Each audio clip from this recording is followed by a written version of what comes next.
ये बॉडी सबसे पहले किसने देखी थी? सर मैंने देखी थी। आज सुबह जब 9 बजे मैंने ऑफिस खोला तो देखा टोनी सर की लाश पड़ी है। तभी मैंने आपको फ़ोन किया। आप सर मैं रीटा, टोनी सर की सेक्रेटरी। ये टोनी इस कंपनी के अकेले मालिक थे या आप कोई और भी पार्टनर था? नहीं सर, अकेले ही मालिक थे टोनी सर। तो इनके बाद नेक्स्ट सीनियर ऑफिसर कौन है कंपनी का? Sir Rohit sir. रोहित? जी सर, मैं ही इस कंपनी का CEO हूँ। किस चीज़ की कंपनी है ये? सर हम टॉक्स और सिक्योरिटीज़ में डील करते हैं। सर इनकी बेल्ट और जूते देखिए सर, इतने बड़ी कंपनी के CEO ये पहन के आएंगे ऑफिस? तो रोहित जी क्या चल रहा है आजकल शेयर का भाव? सर वो एक्चुअली सर आज मेरी नींद जरा देर से खुली थी तो मैं अखबार या इंटरनेट पर चेक नहीं कर पाया। अच्छा, तो आपकी कंपनी का कौन सा अच्छा स्टॉक है जो बढ़िया परफॉर्म कर रहा हो, उसके बारे में कुछ बताइए। क्या नाम है उसका?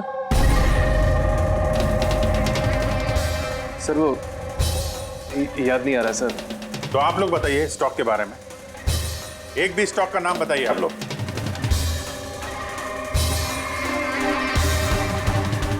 क्या हो क्या रहा है यहाँ पे?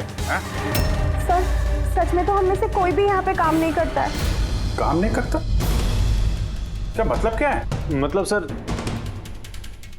हम सब लोग एक्टर्स हैं। अरे मगर ये तो फाइनेंस कंपनी है, इसका फिल्मों से क्या लेना देना? सर फाइनेंस कंपनी तो सिर्फ नाम की है, यहाँ पर सर कोई काम नहीं करता। हम एक्टर को सिर्फ इसलिए रखा है ताकि हम यहाँ काम करने की एक्टिंग कर सकें। एक्चुअली सर टोनी सर से मिलने दिन में बहुत सारे क्लाइंट्स आते थे। हमारा काम बस इतना होता था कि उन्हें दिखाना कि ऑफिस में बहुत काम हो रहा है। ये टोनी क्या काम करता था? किस चीज़ की मीटिंग होती थी यहाँ पे? सर उनकी जो भी मीटिंग्स होती थी वो उनके केबिन के अंदर होती थी। अब वो क्लाइंट्स के साथ क्या बातें करते थे वो हम में से किसी को नहीं पता सर। और कब से चल रहा है ये सब? सर पिछले 2 हफ्ते से।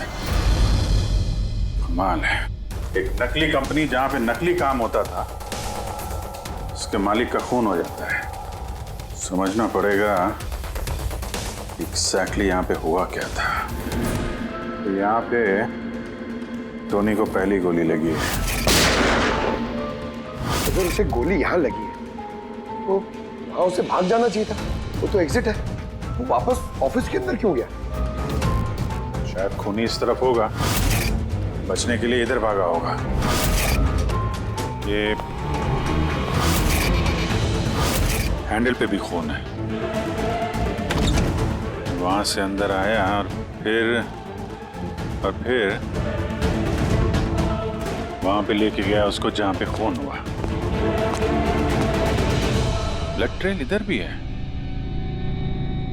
सर ये यहाँ देखिए, लगता है यहाँ पे छुप के बैठा होगा बचने के लिए। खूनी आया, उसके बाद उसको वहां ले गया जहां पे उसकी मौत हो गई।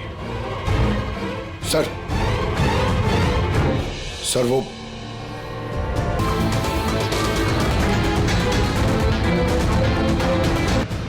खून तो वहां है, तो इसका मतलब खून यहाँ पे है तो शायद ये बॉटल यहीं होगी। यहाँ पे छुपा होगा तो बॉटल हाथ में ली होगी बचने के लिए। यहाँ वहां जाते समय गिर गई। यहाँ पे भी खून, वहां से आया तो इस पे हाथ लगा और यहाँ पे क्या कर रहा था?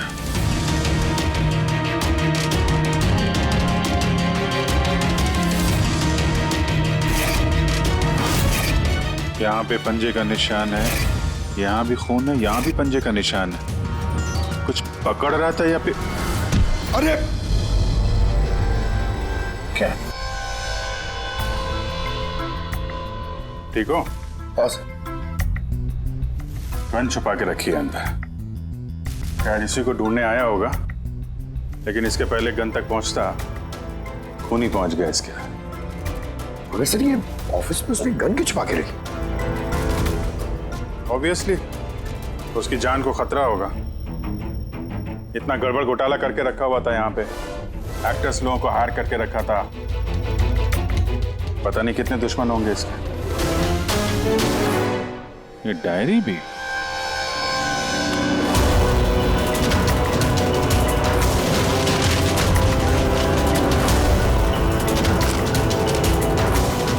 कुछ कोड जैसे लग रहा है ना सर? कोड वर्ड में लिखा है और डायरी को छुपा के रखा था। जरूर इसका टोनी के मौत के साथ कोई ना कोई कनेक्शन है। बॉडी स्कैन चेक किया तुमने? वैसे स्कैन देखा मैंने, बाकी सब कुछ ठीक है। सिर्फ इसके एब्डोमेन में मुझे कुछ अजीब सी गोल गोल सी चीज़ नज़र आ रही है। समझ में नहीं आ रहा क्या है। चलो देखें क्या। ये देखिए सर, ये जो गोल गोल सी चीज है ना तारिका, ये मेटेलिक चीज है कोई, something metallic. Metallic like coin जैसी। एब्सोल्युटली। लेकिन ये इसके एब्डोमेन में आई कैसे? एक काम करते हैं, इसके पोस्टमार्टम से ही पता लगेगा आखिर ये चीज है क्या।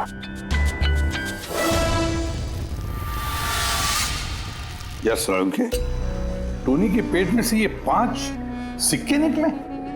बॉस, मैंने इन सिक्कों के बारे में पता लगाया। ये सिक्के किसी भी देश की ऑफिशियल करेंसी नहीं है। मगर सर कोई अपनी मर्जी से ये सिक्के क्यों खाएगा? शायद खूनी ने टॉर्चर करने के इरादे से टोनी को मजबूर किया होगा ये सिक्के निकलने के लिए। कोई ना कोई कनेक्शन तो है इस सिक्कों का इस केस के साथ। ये जो टोनी के नकली एम्प्लॉइज हैं, इनसे पूछते हैं। तो बताइए, आप में से किसने ये कॉइन्स देखे टोनी के पास? नहीं सर, किसी ने नहीं। जरा याद कीजिए, जोर डालिए अपने दिमाग पर, बताइए।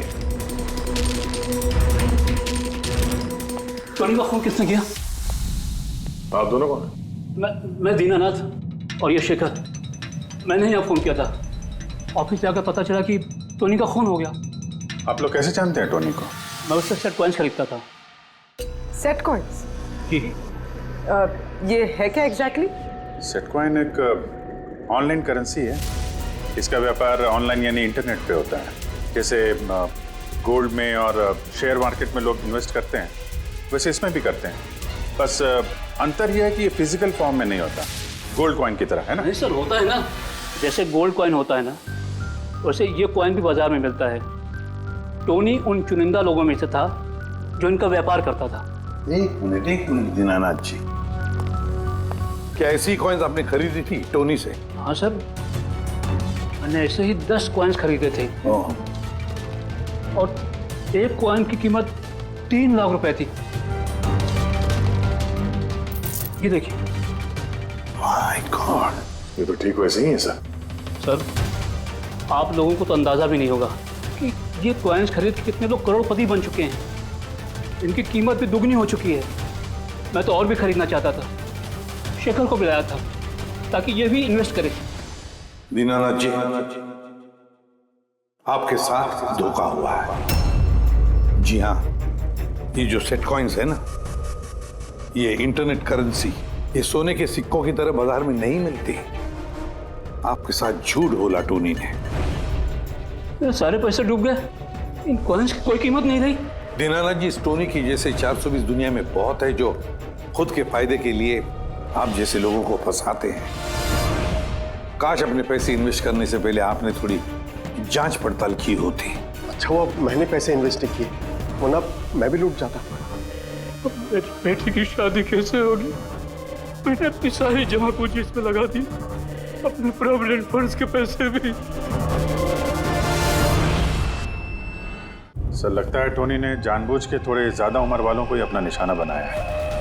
उन्हें टेक्नोलॉजी और इंटरनेट के बारे में ज़्यादा जानकारी होती नहीं है। हाँ सर। सर कहीं ऐसा तो नहीं कि जिन जिन लोगों को टोनी ने धोखा दिया है उनमें से किसी ने टोनी का खून कर दिया?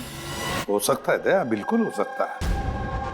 टोनी के इस खूनी तक पहुंचने के लिए हमें पहले ये पता लगाना चाहिए कि टोनी ने कितने सारे लोगों को ये सेट कॉइन्स को लेकर फंसाया है। और फिर ये भी जानना बहुत जरूरी है कि टोनी के पेट में ये सेट कॉइन्स गए कैसे। सर मैंने इस टोनी का पूरा इतिहास चेक किया। उसके पास कई नकली आईडी कार्ड्स थे, उस पर अलग अलग एड्रेसेस, अलग अलग फ़ोन नंबर्स।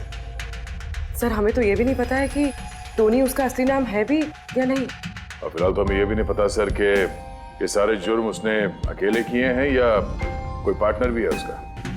यानी जो कोड क्रैक हो जाए ना, वो कोड जो टोनी के ऑफिस वाले डायरी में मिला था, बहुत सारे सवालों का जवाब मिल जाएगा।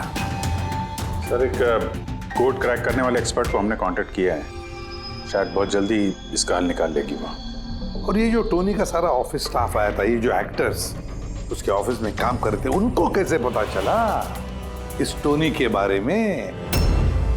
सर एक अशोक नाम का कास्टिंग डायरेक्टर है, उसी ने ये सारे एक्टर्स भेजे थे टोनी के ऑफिस में। बस तो मिल लो इस अशोक से, मिल लो।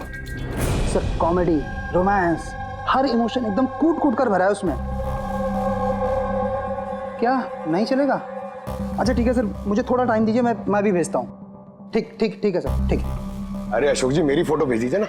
एक्शन, कॉमेडी, रोमांस सब में नंबर 1 हूं मैं। देखो भाई, तुम हीरो तो बन नहीं सकते, एक कॉमेडियन का रोल है, करोगे? कॉमेडी? और हाँ, तुम्हारे चेहरे में मुझे एक कशिश दिखती है।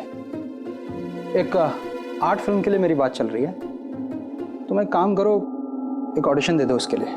अच्छा, क्या रोल क्या है? रोल एक पुलिस वाले का है। अरे ये तो मेरे बाएं हाथ का खेल है। पुलिस वाले का रोल करने का तो बड़ा एक्सपीरियंस है मुझे। एक्सपीरियंस है पुलिस वाले के रोल का? अरे रोज ही पुलिस वाले का रोल करते हैं। आप ये देखिए, ये सीआईडी असली है क्या? असली है, और जिस जेल में तुझे लेके जाएंगे ना, वो भी असली है। जेल? अब बजी दिमाग की घंटी। नहीं, कौन है ये? कौन है ये? हा? इसको एक्टर सप्लाई किए थे ना तूने, ऑफिस में काम करने की एक्टिंग करने के लिए, भूल गया तू? सर आपको जरूर कोई गलतफहमी हुई है। देख, सीआईडी के सामने एक्टिंग करेगा ना तो बहुत भारी पड़ेगा तुझे। यही 11 एक्टर भेजे थे ना तुमने टोनी के पास? हाँ याद आया, भेजा था मैंने, लेकिन सर काम करने की एक्टिंग के लिए नहीं भेजे थे, बल्कि टोनी ने मुझसे ये कहा था कि वो एक शॉर्ट फिल्म बना रहा है और उसको कुछ स्ट्रगलिंग एक्टर चाहिए। जो एक्टर तूने भेजे थे ना, उसका इस्तेमाल करके उसने बहुत बड़े घपले किए हैं। सर ये बात मुझे कैसे पता चलेगी? सर पूरे 12 में से किसी भी एक्टर ने मुझे ये बात नहीं बताई सर। 12? सर उसकी ऑफिस में तो 11 लोग थे, ये 12वां कहां से आ गया? अच्छा, वो जो एक्टर भेजे थे उनकी लिस्ट दिखाना जरा। जी सर।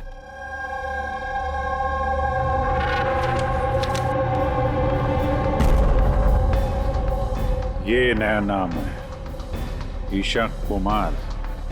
ये नहीं थी उस वक्त वहां पे, ये कहां गायब हो गई?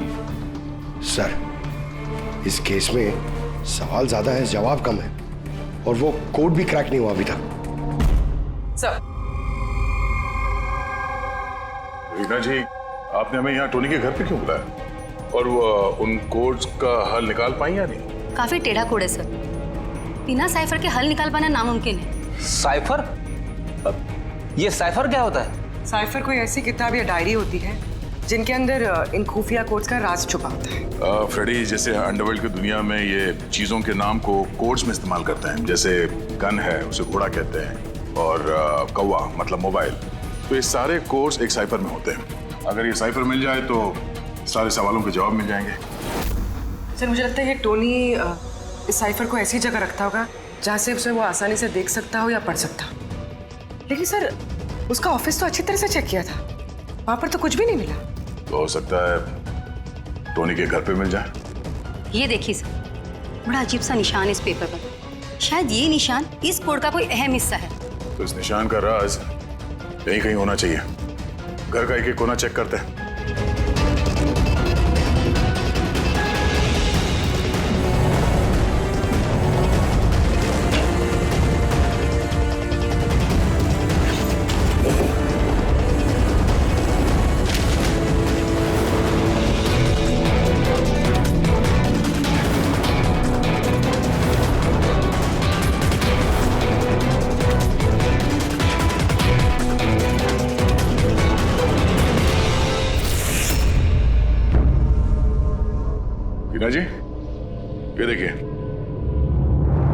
इस किताब में भी ठीक वैसा ही निशान है।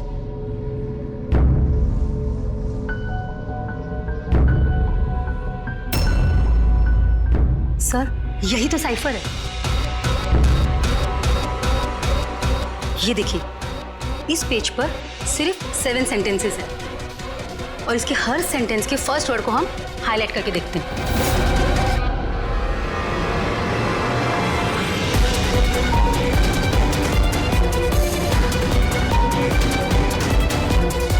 ये सीजर का क्या होता है? जूलियस सीजर का नाम तो सुना होगा ना? हाँ। लगता है उसके जमाने का कोई पुराना कोड है। तो यहाँ ये सीजर के आगे जी भी तो है। यही तो मालूम करना है कि कौन से सीजर साइफर का इस्तेमाल हुआ है। मान लो ए अगर जी है और बी अगर एच है तो ए टू जेड कुछ इस तरह दिखेगा। ये देखिए,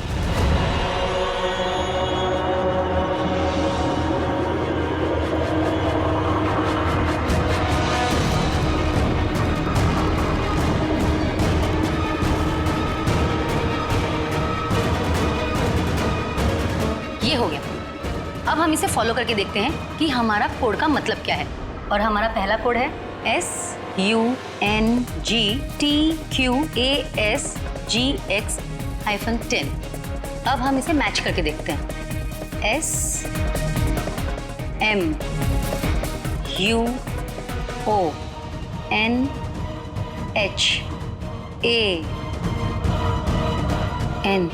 मोहन?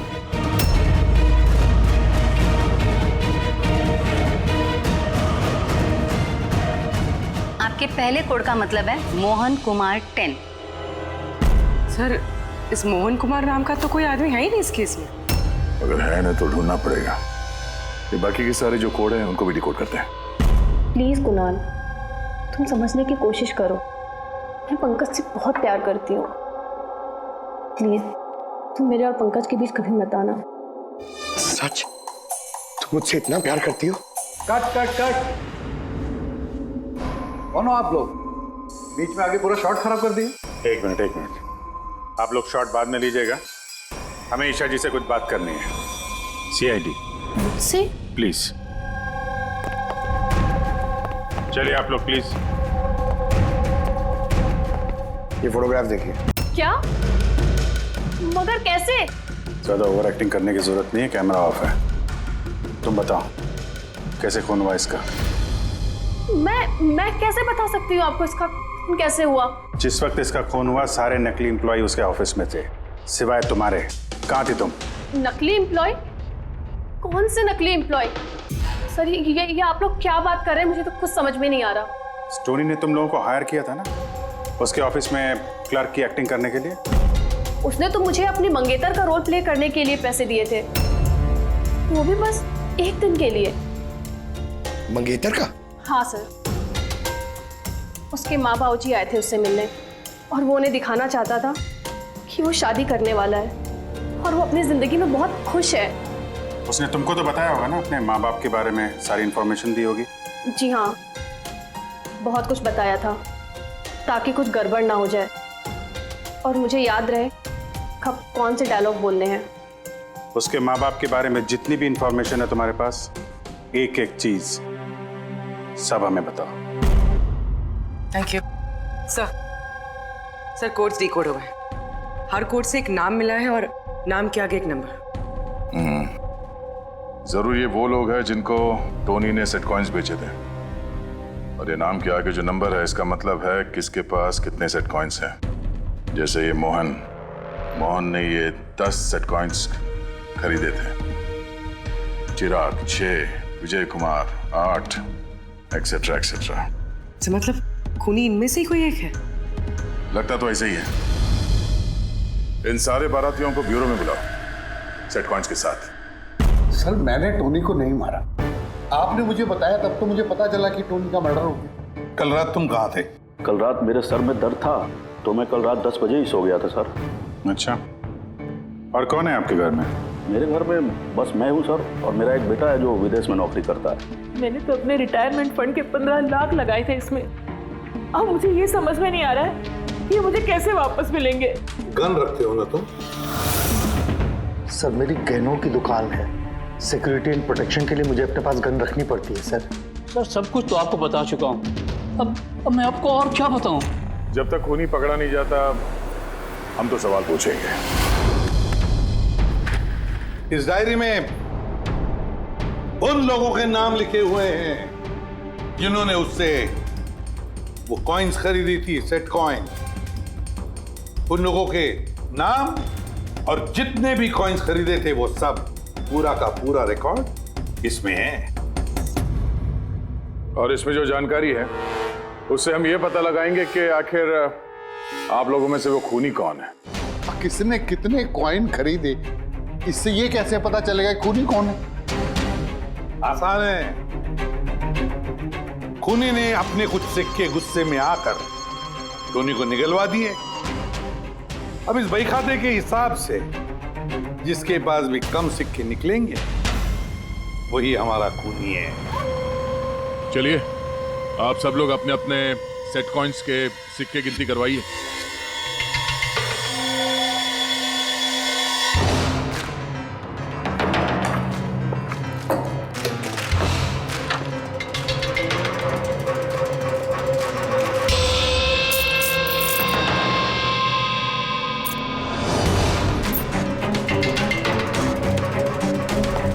सर सारे के सारे कॉइन्स हैं, एक भी कम नहीं।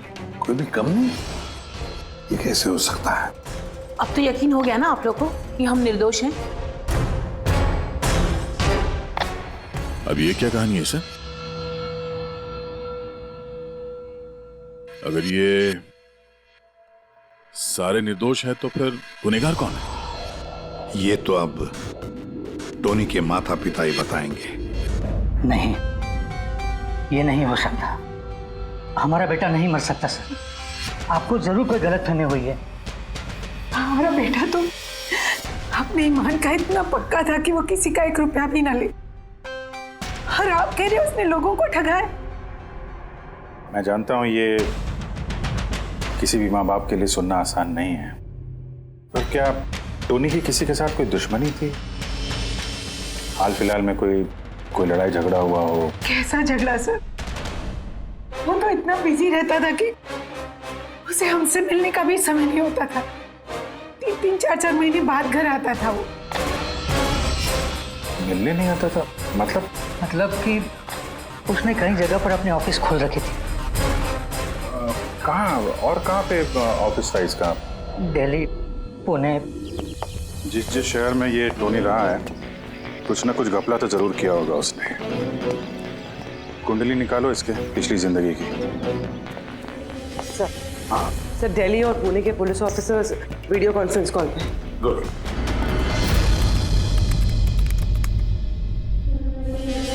सर इस स्केच को देखिए सर, टोनी से इसकी शक्ल मिलती है। इस आदमी के खिलाफ 2 साल पहले यहाँ दिल्ली में FIR दर्ज हुई थी। कई लोगों के साथ में चिट फंड में इसने घोटाला किया था, लेकिन सर इसका नाम टोनी नहीं बल्कि अमर है। सर यहाँ पर उसका नाम प्रशांत था। पिरामिड स्कीम के नाम पर उसने लोगों को बड़े बड़े सपने दिखाए और कई लोगों के पैसे खा गया। बहुत लोगों ने उसके खिलाफ कंप्लेंट भी दर्ज की है। सारे शहरों में यही कारनामा किया सर इसने। एक शहर से बेईमानी का पैसा इकट्ठा करके दूसरे शहर को रवाना हो गया किसी और को टोपी पहनाने। इसका मतलब है इस टोनी के दुश्मन सिर्फ इसी शहर में नहीं बाकी शहरों में भी हैं।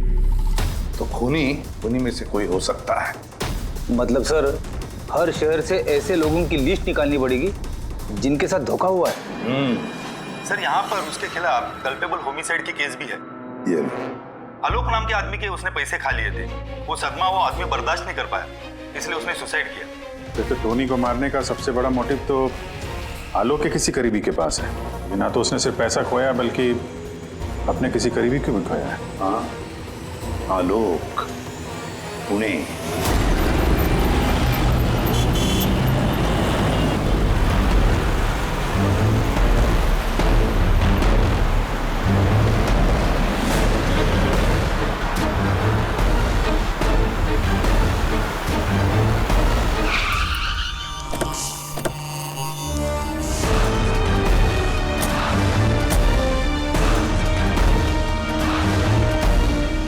लगता है आलोक की बीवी सरिता घर पे नहीं है सर।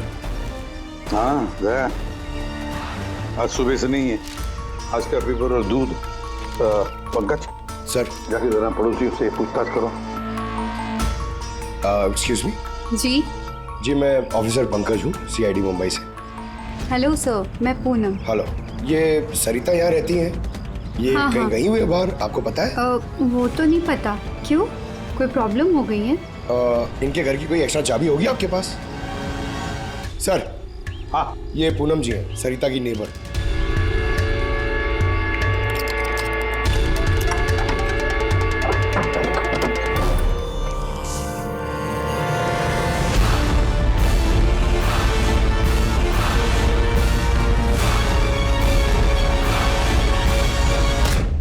जिस तरह से घर के अंदर ये सामान बिखरा पड़ा है, ऐसा लगता है कि कल रात यहाँ पे कुछ हुआ था। हुआ तो था जरूर दया, कुछ न कुछ तो हुआ था। ये देखो, खून के निशान। सर, कहीं किसी ने सरिता का किडनैप तो नहीं कर लिया? पूनम, हाँ सर। सरिता को आखिरी बार कब देखा था तुमने? सर, रात के 2 बजे, जब मैं नाइट शिफ्ट से घर वापस आई। उस वक्त शायद सरिता जाग ही रही थी, क्योंकि यहाँ पे टीवी चल रहा था। उसके घर के आसपास किसी को देखा, कोई आया हो उनसे मिलने के लिए?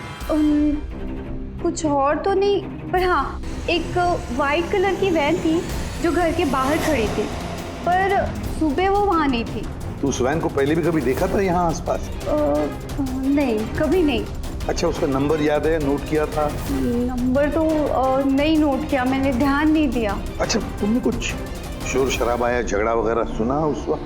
हाँ, आवाजें तो आ रही थी जोर जोर से, पर मुझे लगा कि शायद सरिता जाग रही है, टीवी देख रही है, तो मैंने उतना ध्यान नहीं दिया। अच्छा पूनम, ये जो तुमने लड़ाई झगड़े की आवाजें सुनी, कितने बजे थे? यही करीब 3 बज रहे होंगे। 3 बजे? तो सरिता का किडनैपिंग 3 बजे हुआ था। तो डेफिनेटली ये सरिता का किडनैपिंग और टोनी का मर्डर, इन दोनों का आपस में कोई ना कोई कनेक्शन है सर। 100% दया, कनेक्शन 100% है, पर इससे पहले कि सरिता को कुछ हो जाए, उसे हमें बचाना होगा। और पंकज सर, ये व्हाइट वैन, सफेद वैन जो पूनम ने अभी अभी बताया, उस वैन की पूरी इंफॉर्मेशन चाहिए हमें, पूरी की पूरी इंफॉर्मेशन।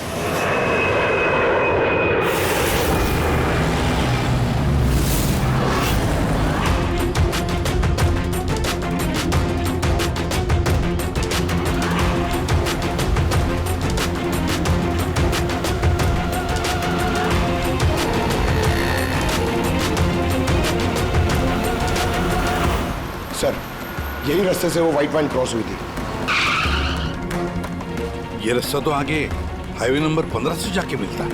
कहीं ऐसा तो नहीं कि किडनैपर्स इस सरिता को शहर से बाहर ले गए हो? सर नहीं सर, क्योंकि वो आगे जो टोल नाका है उसमें गाड़ी क्रॉस नहीं हुई है। तो फिर जरूर किडनैपर ने सरिता को टोल नाका और सिग्नल के बीच में कहीं छुपा के रखा। तो सर, इस सिग्नल और टोल के बीच में कोई तो रास्ता होगा जो अंदर जाता है, और शायद किडनैपर्स का अड्डा वहीं कहीं आसपास होगा। हाँ, चलो देखते हैं कोई रास्ता है क्या।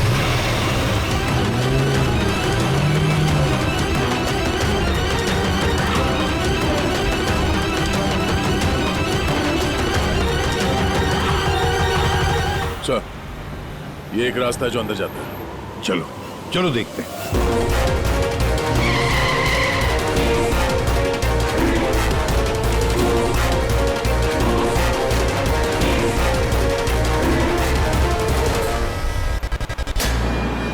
सर सर सर सर, वो पीछे।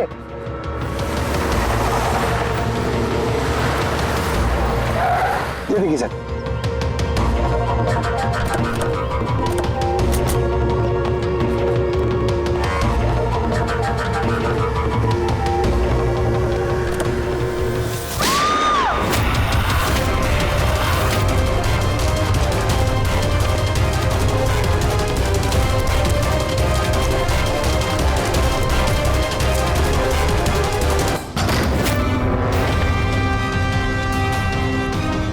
माय गॉड,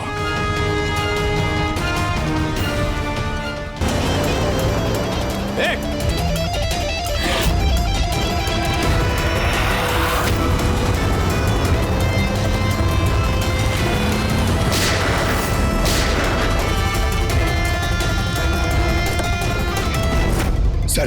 एम्बुलेंस आ रही है। सरिता, ये बताओ किसने किया ये सब? उसने मेरी आंखों में पट्टी बांध रखी थी, इसलिए उसका चेहरा भी नहीं देख पाई मैं। नहीं सर, निकल गया।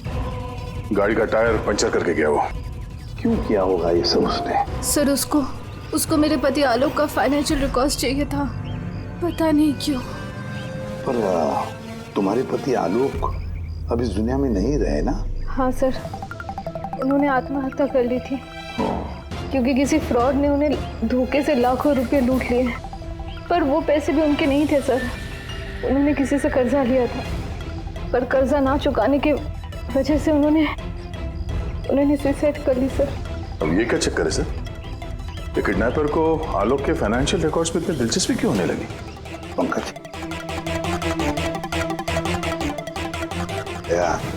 इस किडनैपर को दिलचस्पी इसलिए कि मुझे तो लगता है कि ये किडनैपर, ये खूनी भी वही है जिसने आलोक को पैसे दिए थे।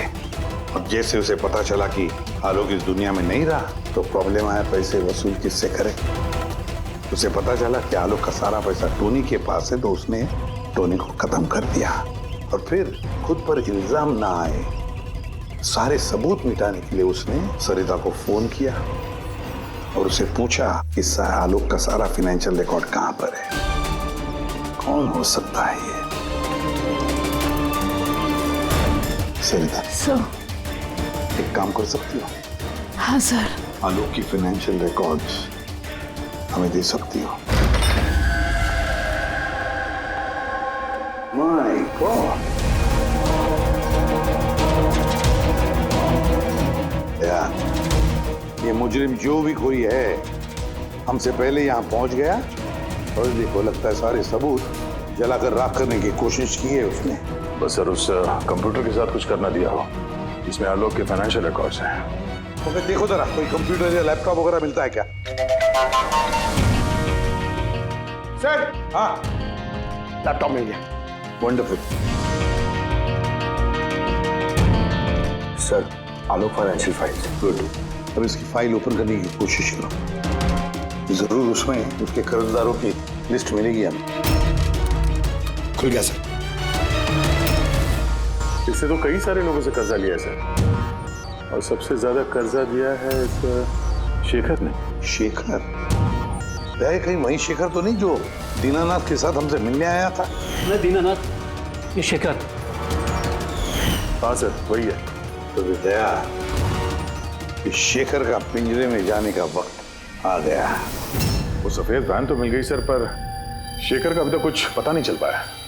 सर, शेखर भले ही खून करके भाग गया हो लेकिन ज्यादा दूर नहीं जा पाएगा। फिर भी कुछ ना कुछ तो गड़बड़ जरूर है इस केस में, पता नहीं क्यों लेकिन सही नहीं लग रहा है मुझे। क्या हुआ सर, आपको कुछ और लग रहा है क्या? अब जिस तरह सोचो, ये सरिता का किडनैप होना, उसके बाद में हमें बड़े आसानी से वो सफेद वैन मिलना लावारिस पड़ी हुई, उसके बाद में आलोक की फाइनेंशियल रिकॉर्ड जिसमें शेखर का भी नाम है वो भी बड़े आसानी से मिले हमें। हाँ सर, फाइनेंशियल रिकॉर्ड लैपटॉप के डेस्कटॉप पे था। यही तो मैं कह रहा हूँ दया, गड़बड़ है। हालांकि ये ऐसे फाइनेंशियल रिकॉर्ड्स अलग से फोल्डर में होने चाहिए, पासवर्ड प्रोटेक्टेड होने चाहिए ना। सर, लेकिन अगर हमें वो सुराग मिल रहे हैं तो ये तो अच्छी बात है ना? नहीं पंकज, हमें सुराग मिल नहीं रहे हैं, सुराग हमें दिए जा रहे हैं एक के बाद एक, एक के बाद एक। इसीलिए तो मैं कह रहा हूँ ना, गड़बड़ है, कुछ ना कुछ तो गड़बड़ जरूर है। हमें गुमराह करने की कोशिश हो रही है। टोनी के बारे में आपको जो कुछ भी याद है जरा डिटेल में बताइए। बात करने में, लोगों को बड़े से बड़े सपने दिखाने में बहुत अच्छा था ये टोनी। ऐसे किसी से घुल मिल जाता था केवल 2 मिनट में कि जैसे आपको लगे कि दुनिया में उससे अच्छा आपका कोई दोस्त है ही नहीं। और हाँ सर, आलीशान पार्टीज वगैरह रखी थी उसने अपने इन्वेस्टर्स के लिए। उन पार्टीज की तस्वीरें हैं आपके पास? सर, हाँ सर, पूर्वी ने ये फोटो भेजी है, सस्पेक्ट के घर से मिली है। अच्छा, तो ये है वो इस पूरे खेल के पीछे। मतलब शेखर भी इसी के कब्जे में होगा सर? इसका फोन ट्रैक करो, शेखर की जान को खतरा है, शेखर को बचाना होगा।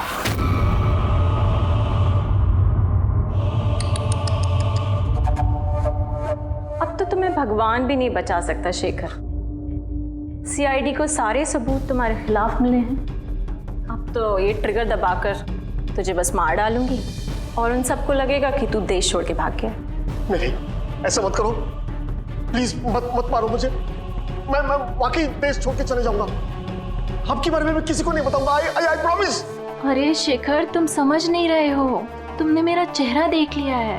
अब मैं तुम्हें छोड़ने की बेवकूफ़ी तो करूंगी नहीं, इसलिए तुम्हें मरना पड़ेगा। मत मारो मुझे प्लीज, मत। कोई है? प्लीज बचाओ मुझे, बचाओ मुझे। कोई है? मुझे मार के रखा यार। उठाओ।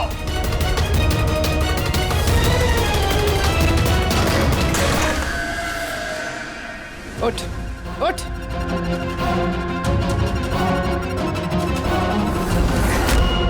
सर, मैं रीटा, टोनी सर की सेक्रेटरी। तुम्हारा चेहरा तो हमने भी देख लिया था मिस रीटा। मैंने तो कोई सबूत, कोई गवाह कुछ नहीं छोड़ा था। तो आपको कैसे पता चला? इस फोटो के जरिए। तुमने हमसे कहा था कि तुम टोनी को पिछले 2 हफ्ते से जानती हो, तो फिर 2 साल पुराने इस फोटो में तुम क्या कर रही हो? ये बहुत कुछ कह गया। अब बताओ, तुमने अपने बॉस टोनी को क्यों मारा? टोनी मेरा बॉस नहीं था, मैं टोनी की बॉस थी। लेकिन तुम तो उसकी सेक्रेटरी बन के घूम रही थी, वो क्या था? वो सिर्फ और सिर्फ एक नाटक था, दुनिया को दिखाने के लिए। असल में सारा दिमाग मेरा था इसमें। टोनी को तो मैंने सिर्फ आगे रखा था ताकि कभी कानून हम तक पहुंचे तो टोनी पकड़ा जाए। तो फिर टोनी का फोन करके अपने पैर पे कुल्हाड़ी क्यों मार ली? क्योंकि जब चींटी के पर निकल आते हैं तो उसके पंख काटने पड़ते हैं, और टोनी बहुत ही ज्यादा हवा में उड़ने लगा था। बहुत ही लापरवाह और ओवर कॉन्फिडेंट हो गया था। उसने दीनानाथ के साथ सेल्फी खींच के सोशल मीडिया पे डाल दी वो फोटो। तो तुम्हें डर लगा कि अगर वो फोटो सोशल मीडिया में चला गया तो जिन जिन शहरों में उसने 420 की है वहां कोई ना कोई उसे पहचान लेगा। हाँ, और उसके पेट में जो सिक्के थे वो सिक्के मैंने ही उसे निकलवाए थे ताकि आप लोगों को लगे कि खून किसी ऐसे आदमी ने किया है जिसके साथ टोनी ने बेईमानी की है। और इसलिए तुमने सारे सबूत शेखर के खिलाफ कर दिए ताकि हम उसे अपराधी समझें। न जाने कितनी जिंदगियों के साथ खेला है तुमने। देश भर में न सिर्फ लोगों के पैसे चुराए बल्कि उनकी खुशियां, सपने सब छीन लिए। कड़ी से कड़ी सजा मिलेगी तुम्हें इस जुर्म के लिए।